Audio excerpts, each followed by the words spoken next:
Maglaj, Zavidoviće i Žepče mnogi doživljavaju kao industrijske gradove ili kao tranzitno područje s cestovnim i željezničkim komunikacijama koje povezuju sjevernu i južnu Bosnu i Hercegovinu. Međutim, jako malo je onih koji znaju da ovo područje posjeduje iznimna prirodna bogatstva, prekrasne planinske pejzaže i staze, divlje rijeke s vodopadima i dubokim kanjonima, brojne pećine s kilometarskim hodnicima, endemsku floru i faunu. Cijeli jedan skriveni svijet koji tek treba istražiti i otkriti, ali i zaštititi. U blizini Zavidovića se nalazi planina Tajan. Spomenik prirode koji oduzima dah i koji još uvijek krije mnoštvo tajni poput imena koje nosi. Osim iznimne ljepote, Tajan svojim posjetiteljima nudi uživanje u šetnji, planinarenju i biciklizmu, ali i vožnju kajakom, ronjenje u jezeru i istraživanje kanjona brojnih vodotoka. Stotine kilometara staza i stotine pećina i kraških jama su idealno mjesto za sve one koji vole avanturu i adrenalinske sportove. Posebnu atrakciju predstavlja impresivna pećina u srednjoj stijeni, prepuna čudesnog nakita, kao i jezero Mašica, okruženo živopisnom šumom i sjenicama za izletnike. Jednom kad otkrijete Tajan, on postaje nezaboravno, ali i povratno odredište vaših putovanja. Evo, hodajući putem nailazimo na stabla tise koja su u cijeloj Evropi gotovo nestala.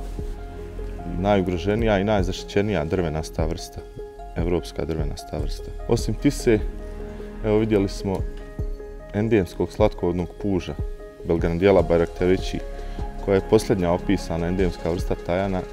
To je već četvrta vrsta otkrivena na Tajanu koja obitava samo na ovom području ovdje.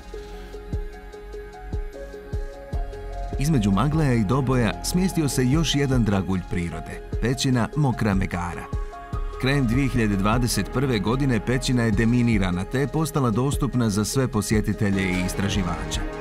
S hodnicima dužine više od 2 km inspiracija je mnoštvu pučkih predaja, uključujući i navodnu ljekovitost zraka. Svoje ime Mokra opravdava vodom koja se pojavljuje u svim oblicima, od najobičnijih kapi do riječnog toka s vodopadima i kristalno čistim jezerima. Duboko u unutrašnjosti je i spektakularna prostorija sa stalaktitima i stalagmitima, što je zasigurno još jedan od izazova za sve speleologe. Mokra Megara je poznata i po maglajskom golemašu, endemskoj vrsti kukca koji obitava u unutrašnjosti ove pećine i nigdje više na svijetu. Pećina Mokra Megara je jako interesantan speleološki objekt. Ona je samo dio cijelog kompleksa pećina koji se nalazi na ovom području na planini Ozren. Inače, ova pećina se nalazi blizu entitetske linije i s tog aspekta je jako interesantna za buduću međuentitetsku suradnju u razvoju turizma i drugih povezanih djelatnosti. Inače, mi kao udruženje radimo na zaštiti prirode u Zeničko-Dobojskom kantonu, koji nažalost ima samo 1,5% zaštićenih područja. Bosna i Hercegovina ima samo 3% zaštićenih područja prirode.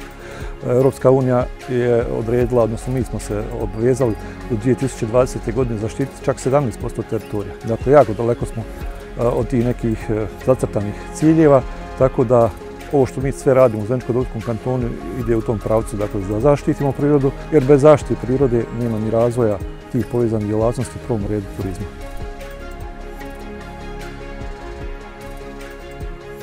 Matinski vis, mjesto prelijepih planinskih pejzaža i veličanstvenog panoramskog pogleda, dominira žepačkim krajem.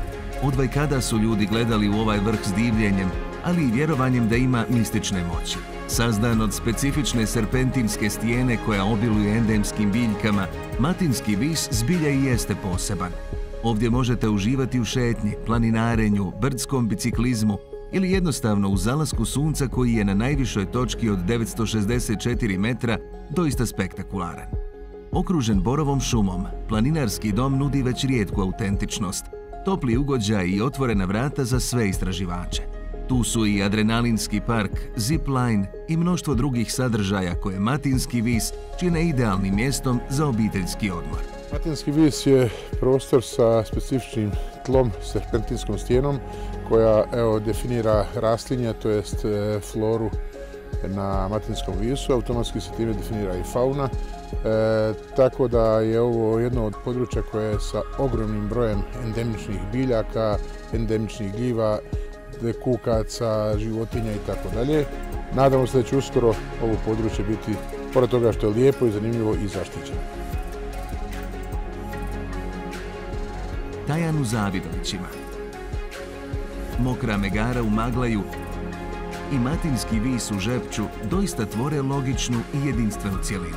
Prepoznatljivu destinaciju očuvane prirode koju trebamo zaštititi ne samo zbog održivog turizma, nego i za buduće generacije. Dodamo li tome i ogromni potencijal uvezivanja s prirodnim bogatstvima Teslića i Doboja, ova priča dobiva i novu dimenziju, a vjerovatno i svoj nastavak. Do tada, istraži i otkrij ovaj čarobni svijet, 3 grada, 3 parka prirode.